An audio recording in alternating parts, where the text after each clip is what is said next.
ব্রট to you by V-Guard, co-powered by Sensodyne ও ভিমল বলো কথা কেশরী। Associate sponsor UltraTech cement. নমস্কার, টিভি9 বাংলা আপনাকে স্বাগত। আমি দীপ রয়েছি আপনার সঙ্গে। শুরুতেই যে খবরের দিকে নজর রাখবো, ডিএ আন্দোলনের নেতৃত্বের বিরুদ্ধে ভুয়ো মামলা করার অভিযোগ পুলিশের বিরুদ্ধে। আদালতের দ্বারস্থ সংগ্রামী যৌথ মঞ্চের আহ্বায়ক ভাস্কর ঘোষ। আরো বিস্তারিত জানবো সহকর্মী সিজার মন্ডলের কাছ থেকে। সিজার, গত 16 মে ডিএ আন্দোলনের যে যৌথ মঞ্চ, সেই মঞ্চের পক্ষ থেকে পাণ্ডবেশ্বর থানা এলাকায় একটি ধর্ণা কর্মসূচি হয় এবং তারপরে 28 মে ভাস্কর ঘোষ সহ আরো কয়েকজনের বিরুদ্ধে মামলা করা হয়, জামিন অযোগ্য মামলা। এবং সেই মামলা খারিজের আবেদন নিয়ে হাইকোর্টের দ্বারস্থ হন ভাস্কর ঘোষ।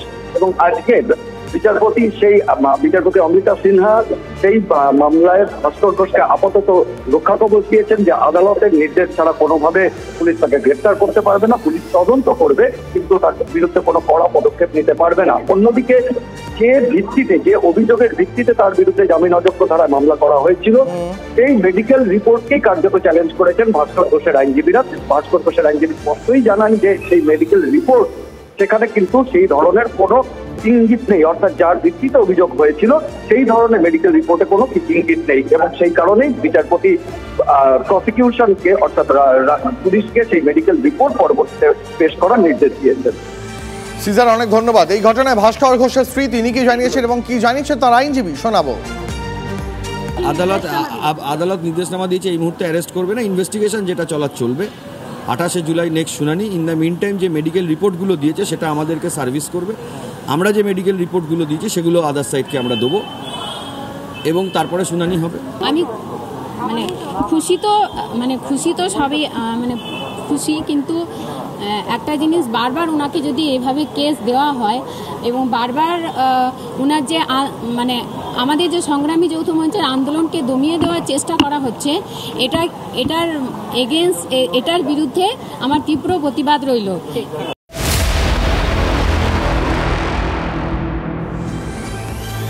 বাংলা যোগে দ্বিতীয় বার্ড ফ্লু আক্রান্ত হতেই 2.5 বছরের ভারতীয় বংশোদ্ভূত শিশুর পর এবার আক্রান্ত 4 বছরের আর এক শিশু। 4 বছরের শিশুর উত্তরবঙ্গের বাসিন্দা, 2.5 বছরের শিশু এই কলকাতার বাসিন্দা। 2.5 বছরের শিশুর দেহে মিলেছে H5N1 গোত্রের ভাইরাস, আর 4 বছরের শিশুর দেহে মিলেছে H9N2 গোত্রের ভাইরাস। দুই ধরনের ভাইরাসের ক্ষেত্রেই উপসর্গ একই।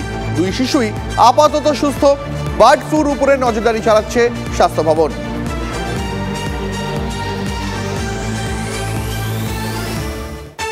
Clinical trial expert Subhrajyoti Bhowmik তিনি কি জানিয়েছেন এবং কি জানিয়েছেন জনস্বাস্থ্য বিশেষজ্ঞ ডক্টর কাজল কৃষ্ণ বণিক, শুনুন। H9N2 এটা একটি প্রজাতি, যেই প্রজাতিটাকে পাওয়া গেছে এই ব্লাড ফ্লু ইনফেকশনে, সেই প্রজাতি কিন্তু খুব বেশি মারাত্মক ইনফেকশন করছে না। সর্দি কাশি জ্বর হচ্ছে, কিছু ক্ষেত্রে যদি বাচ্চারা তাদের বুকে কফ বসছে, সেই ক্ষেত্রে কিন্তু তাদের হয়তো হাসপাতালে ভর্তি করতে হচ্ছে। করণীয় কি? নিশ্চয়ই বলবো মাস্ক আবার পরতে হবে, স্পেশালি যদি আমি বার্ডসদের হ্যান্ডেল করছি, যদি আমি পাখিদের মাঝখানে থাকি, আমি রেগুলারলি মুরগি বা হাঁসকে খাওয়াই।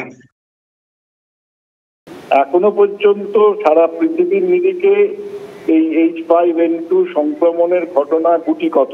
আচ্ছা, তাই এখন আমাদের ধৈর্য সহকারে বস্তুনিষ্ঠ বিশ্লেষণ, সোর্স আইডেন্টিফিকেশন, কন্ট্যাক্ট ট্রেসিং এবং অন্যান্য যাবতীয় এপিডেমিওলজিক্যাল স্টাডি করেই কিন্তু নিজেদের কর্তব্য ঠিক করতে হবে যে আমরা কোন পথে এগোবো। তবে এই সময়ে সকলকেই পরিযায়ী পাখি বা পোল্ট্রি খামার বা অন্যান্য পাখি বা পশুর সাথে ক্লোজ কন্ট্যাক্ট, ঘনিষ্ঠ সম্পর্ক স্থাপন করে যারা কাজ করেন বা করতে বাধ্য হন, তাদের পরিষ্কার পরিচ্ছন্নতা, খামারের পরিষ্কার পরিচ্ছন্নতা বিষয়গুলো কিন্তু বাড়তি সতর্কতা অবলম্বন করেই দেখা উচিত।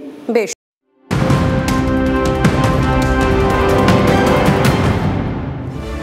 প্রতিনিধি সৌরভ দত্ত রয়েছেন এই মুহূর্তে আমাদের সঙ্গে টেলিফোন লাইনে। সৌরভ, এই বাংলার জন্য অন্তত কতটা উদ্বেগের এই যে দুজন শিশুর দেহে এরকম ফ্লু ধরা পড়লো এবং তারপর গোটা বাংলার মধ্যে কার্যত একটা আতঙ্ক, একটা প্রশ্ন তৈরি হয়েছে যে কিভাবে নিরাপদে থাকবে এবং কতটা আতঙ্কিত হওয়ার কারণ রয়েছে? দেখো, উদ্বেগের জায়গা যেগুলি রয়েছে, প্রথমত হচ্ছে 2019 সালের পর এই প্রথম মানব দেহে এই বার্ড ফ্লুর ভাইরাসের অস্তিত্ব মিলল। দ্বিতীয় যে বিষয়টি হচ্ছে যে 2.5 বছরের যে শিশু, তার দেহে যে বার্ড ফ্লুর যে গোত্রের ভাইরাস মিলেছে H5N1, সেই গোত্র 2014 সালে আমাদের এখানে, আমরা সেই সমস্ত তথ্যে কি হয় বা না হয় সেই বিষয়গুলো আমাদের অনেকেরই জানা বা ভুক্তভোগী রয়েছে। কিন্তু এই 9N2 এই ভাইরাসটি অর্থাৎ 4 বছরের শিশুর দেহে, যে এই বাংলারই বাসিন্দা, তার দেহে যে ভাইরাসের অস্তিত্ব মিলেছে সেটা কিন্তু এই প্রথম বাংলায় সন্ধান মিলল। এর আগে বহু বছর আগে মহারাষ্ট্রে পাওয়া গেছিল, চীনে পাওয়া গেছিল, বাংলায় এই প্রথম।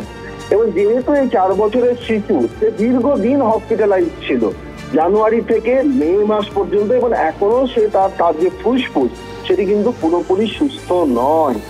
এবং যেহেতু এখনো পর্যন্ত আমরা সোর্স আইডেন্টিফাই করতে পারিনি, এটা জোর দিয়ে স্বাস্থ্য ভবনও বলতে পারছে না যে কোথা থেকে এই শিশু সংস্পর্শে এলো, সেটা যেহেতু এখন চিহ্নিত করা যায়নি, উদ্বেগের জায়গাটা কিন্তু সেখানেই।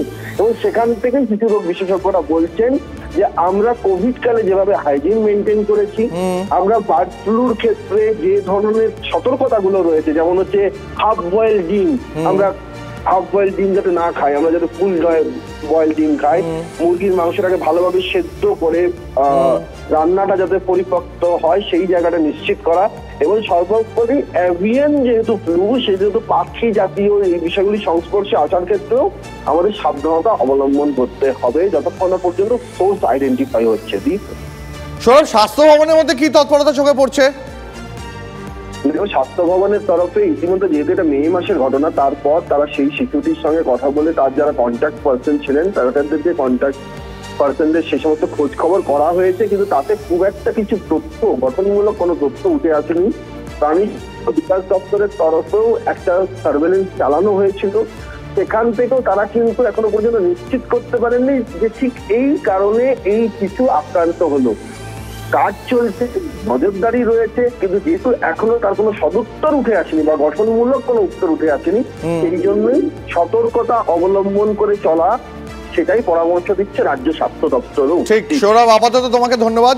চিকিৎসক ডক্টর জয়দেব রায় তিনি কি জানিয়েছেন শোনাবো। খুঁজে পাওয়া না গেলেও আমাদের এখানকার স্বাস্থ্য দপ্তর থেকে সবাইকে কিন্তু অ্যালার্ট হতে হবে, বিশেষ করে যেখানে এই ফ্লুটা পোলট্রিতে বা হাঁসে যাদের মধ্যে হয়, সেখানে কিন্তু অনেকের মৃত্যুর খবর পাওয়া যাবে। এইগুলোই মেন কিন্তু ওদের মধ্যেই থাকে, অ্যাক্সিডেন্টালি হিউম্যান বিংয়ে আসে। এবং এই যে হিউম্যান বিং থেকে হিউম্যান বিংয়ে কিন্তু এটা ট্রান্সমিশন হয় না। প্রপার সার্ভিলেন্স করে, যেখানে মুরগির ডেথ হচ্ছে, হাঁসের ডেথ হচ্ছে, সেইখানে কিন্তু ভালো করে টেস্ট করে ওই জায়গা থেকে কন্ট্রোলটাকে ব্লক করতে হবে। তাহলেই আমার মনে হয় আমাদের ওই আতঙ্কের জায়গাটা আর থাকবে। Brought to you by V-Guard, co-powered by Sensodyne ও ভিমল, বলো কথা কেশরী। Associate sponsor UltraTech cement.